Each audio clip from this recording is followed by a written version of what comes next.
Hello everyone, my name is Alex Silva and this is Image Weekly. Hi there, today I wanted to talk to you about lenses, or more specifically, one particular lens. Whenever I see other photographers trying to upgrade from the entry-level camera with a kit lens, and when they ask around, so many people tell them immediately, almost automatically, hey, you need a 50mm lens.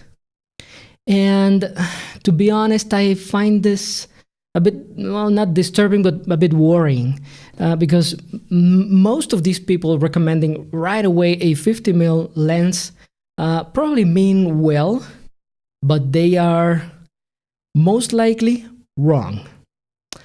Let me explain.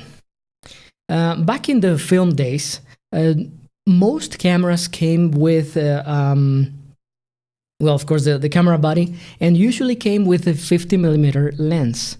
There were no zoom kit lenses back then, and so the 50mm became the standard lens, which is not the same as normal. Although many people call them normal, and there is a reason for that. Standard became because, well, they were really common, and but still there is a very important reason for the 50mm to be the standard lens, because it reproduces the angle of view of the human eye. Not only one eye. Actually, I have this explanation in a blog post that I will link below.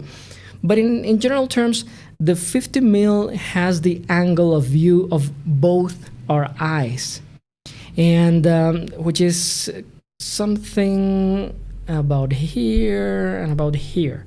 So yeah, something about here. So on one side, yes, it reproduces the angle of view of the human eye, but also it is a normal lens in a mathematical sense. Normalization is a way to standardize measurement units, and one way to standardize the measurement units for lenses is to see if their focal length is the same as the diagonal in a sensor. So long story short, the diagonal of the film strip, or the film frame, is about 40-something millimeters, and it was pretty much rounded to 50mm, and that is the normal lens in the mathematical sense. Anything longer than that will be a telephoto. Anything shorter than that will be a wide-angle lens. Anyway. Going back to the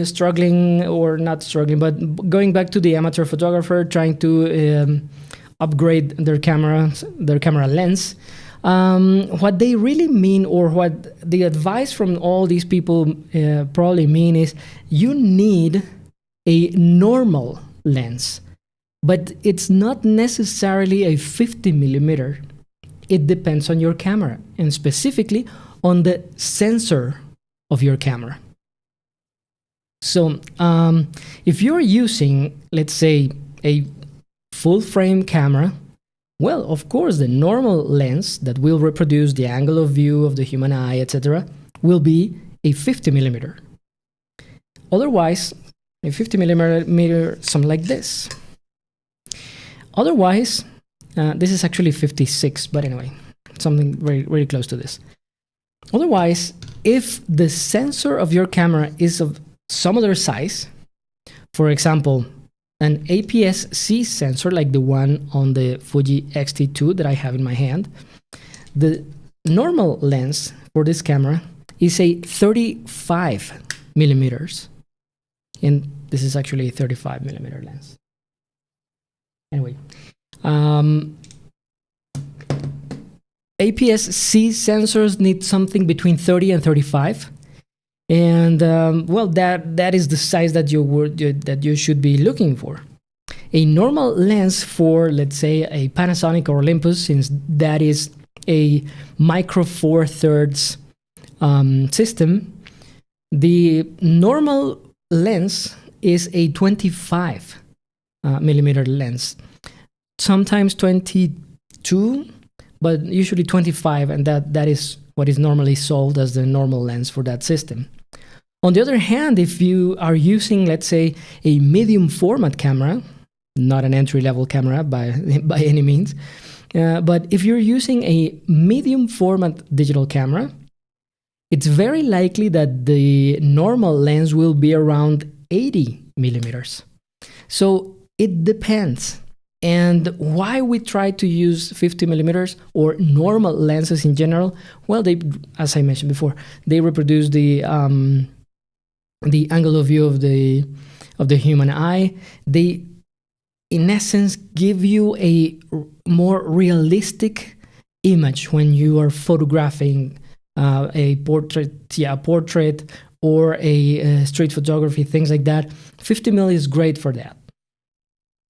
And so that's why we try to use 50 or normal lenses. If you use a 35 millimeter on the Fuji system, you're going to use the normal length, and that's amazing. You're going to have a very realistic and images, close to reality images. Besides, usually in most systems, the normal lens is the smallest, lightest, and in many cases, the cheapest lens of a given system is a normal lens. There may be a few exceptions to this, but that is mostly the case. Usually lenses that are, either telephoto or wide-angle lenses are usually bigger than a normal lens for a given system. There are a few exceptions to this, but it's a good rule of thumb. And by now, you're probably thinking, well, what exactly is a good normal lens for my system, for my camera? Well, as it is in previous systems, in previous videos, I listed quite a few lenses for all the major systems: Canon, Nikon, Sony. Actually, Sony has a few items there. Fujifilm and Micro Four Thirds, which I will link below, or I will list in detail in the blog post that accompanies this video. Full disclosure, I am including Amazon links to all those lenses if you want to buy them, and those links are affiliate links. That's why that means that if you buy anything using the links that I'm providing, you won't see a different price, any sort of increase in the price, but I will get a bit of a commission. So if you've used those links, I will be really happy about it. But anyway, I really hope this video helps you, and I really hope I answered a question of you. If you like this video, of course, like it. If you'd like to add something, comment, whether it is here on YouTube or on the blog post. And if you want to see more of these materials, of these videos, well, of course, you can subscribe to the channel or subscribe to the weekly newsletter on the blog. And if you are kind of new to photography and want to learn photography in 7 days, well, there is an online course for that. You can visit learnphotographyin7days.com. And please remember, keep learning and keep shooting. See you.